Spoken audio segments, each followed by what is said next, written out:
Welcome to Stuff You Missed in History Class, a production of iHeartRadio.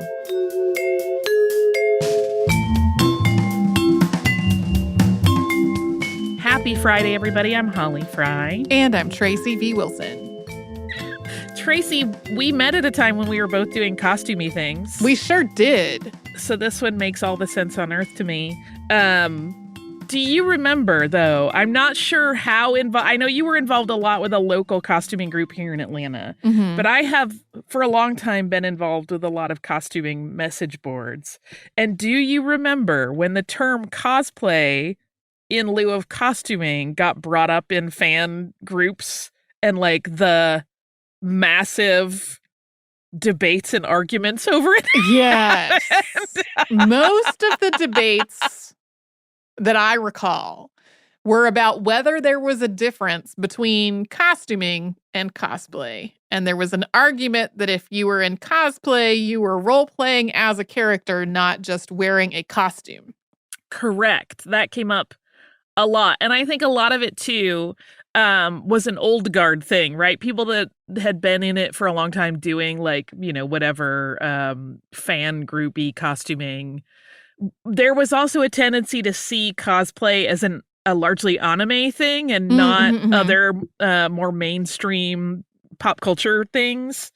Boy, I remember how heated those discussions got. And now I just look back and go, who cares? None of that was important. Why did we waste valuable life energy arguing about whether this word was appropriate for people to use or not? It's a lot of gatekeeping involved. Oh, of course. Who was a cosplayer and who was a serious costumer. Right? Yeah. You know what? Have fun doing your thing. That's all that matters. Life is short. Grab your joie de vivre wherever you can get it. As long as you're not hurting anybody else, go crazy, wear things, act like the character or not. I don't care. I support you in whatever you do. I, of course, love costuming. I love the costuming community. I met my very best friend on a Star Wars costuming forum 23 or 24 years ago. So it's one that's close to me. And I actually met Andrew several years ago. He mentioned in our interview that DragonCon 2019, he was taking some of the pictures and doing some of the interviews and research for the book. And he and I met to just like have a drink there and catch up because we had kind of known of each other. And so I met him then when he was working on the book. And I remember thinking it was a great project. And so I'm glad that despite the many setbacks in many projects that have happened due to the pandemic, that this book is finally coming out and ready for the world. There's a lot of really good history and imagery in it, and it's a really, like, I was kind of blown away by how deep into history he goes. Nice. Especially because cosplay is, as we said, a modern term.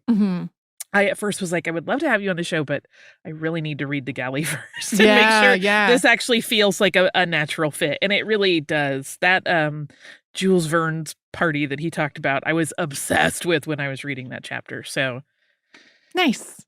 I loved it. It's a very fun read if you like clothes and costuming, and also just if you like, you know, the history of how people have taken on different visual personas to say things and be, you know, we talked about protest costuming in that conversation and how long that has been going on, and just, you know, all of the ways that people kind of change their perspective by just donning a different outfit that is outside of their norm.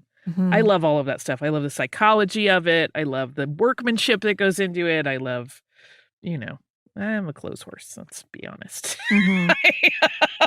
So I'm so grateful that Andrew and I got to have that conversation and reminisce about many things and talk about how Star Wars brought us together.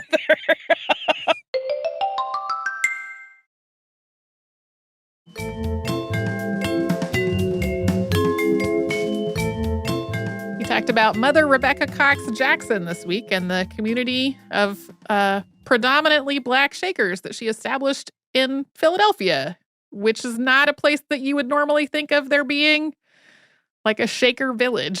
Villages is usually what goes along with the word Shaker in the context of places that people lived. Yes. I mean, we talked about in the episode how most of the places where Shakers had gathered were rural. Yeah. Philadelphia, not rural at all. Not at all. And so there's only one active community still remaining that has had 2 or 3 members over the last several years.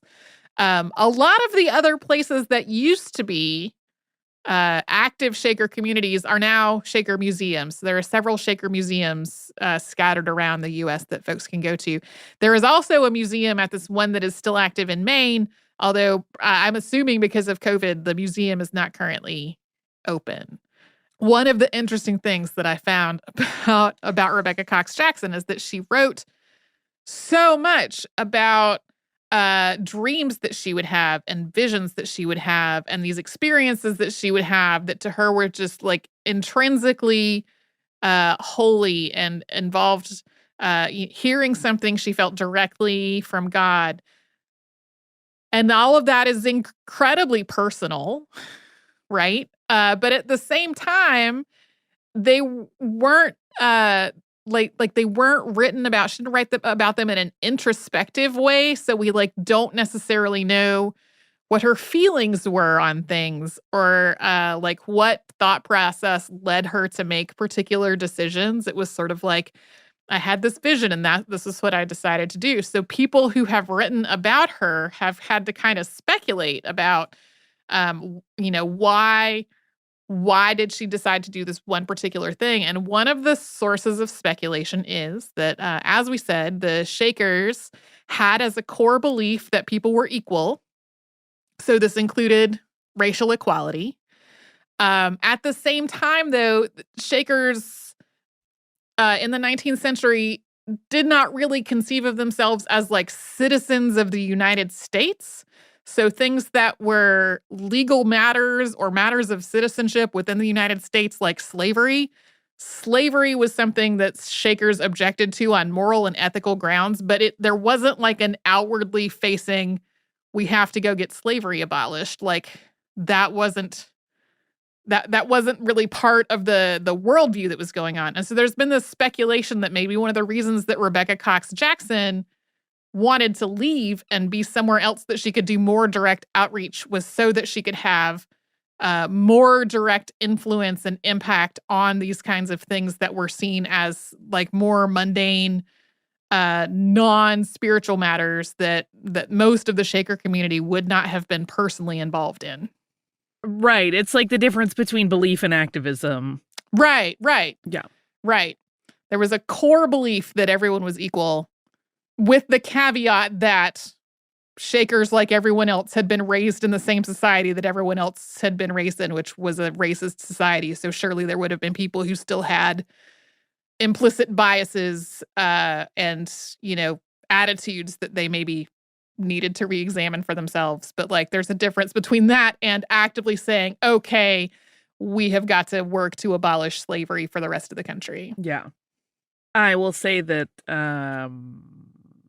as we mentioned in the episode, life in a community such as that sounds incredibly difficult. Yeah. The one village that's still actively operating is called Sabbath Day Lake. It's in Maine. They have a website and they have a lot of videos from one of the folks that is still actively living there as a Shaker. And he has also done interviews and things like that, interviews and videos in other contexts. And one of the things that he talked about that I did not have time to like go back and explore very thoroughly is that there was a period where Shaker leadership made an intentional choice to not focus on recruiting more adult members, but to instead focusing on like adopting children and raising them as Shakers with the hope that then as they grew up, they would continue to be Shakers, which did not really, like there were some folks, like some children that were adopted or fostered or whatever who did continue to be Shakers, but a lot of people left. And sort of making the point that the way of life was so difficult and so specific in what was required that you could only keep this going if you continued to have more people coming in. And if you weren't actively converting people to come in, it was inevitable that the membership was going to dwindle and the communities were going to start fading away, basically. I'm resisting the urge to make this a discussion about Jedi.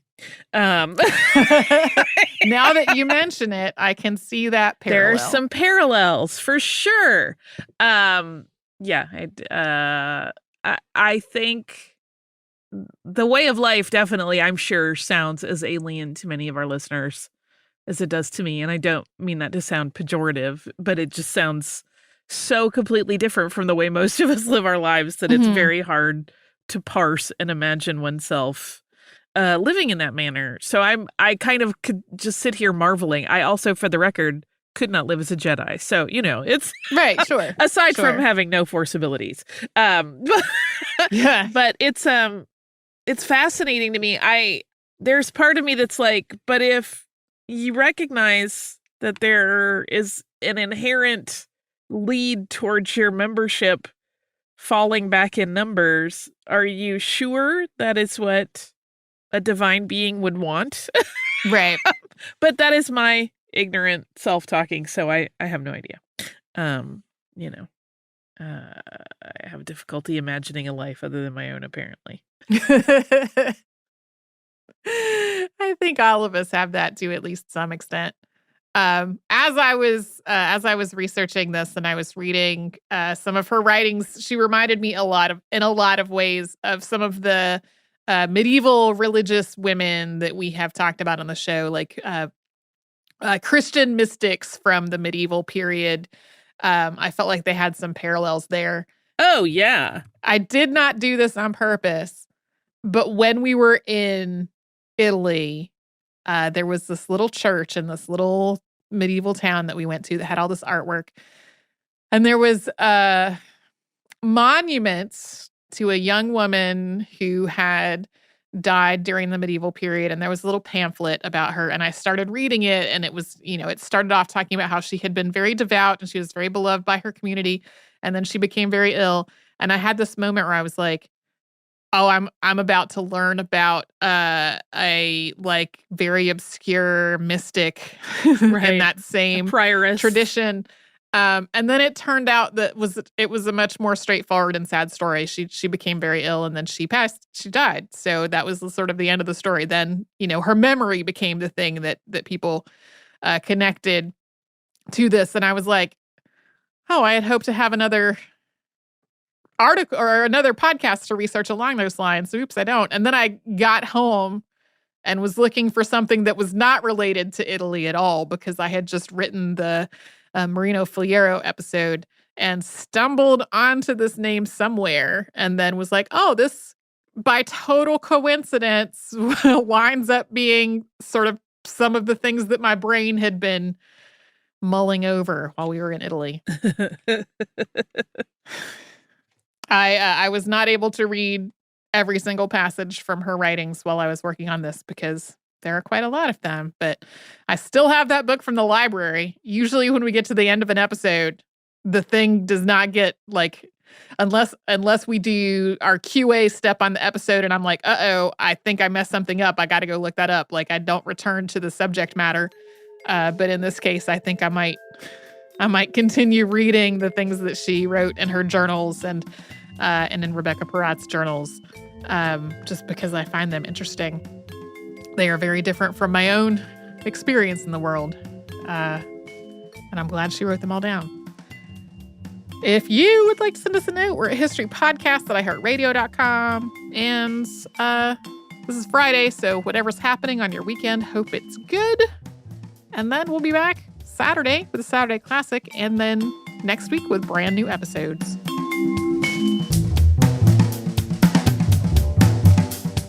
Stuff You Missed in History Class is a production of iHeartRadio. For more podcasts from iHeartRadio, visit the iHeartRadio app, Apple Podcasts, or wherever you listen to your favorite shows.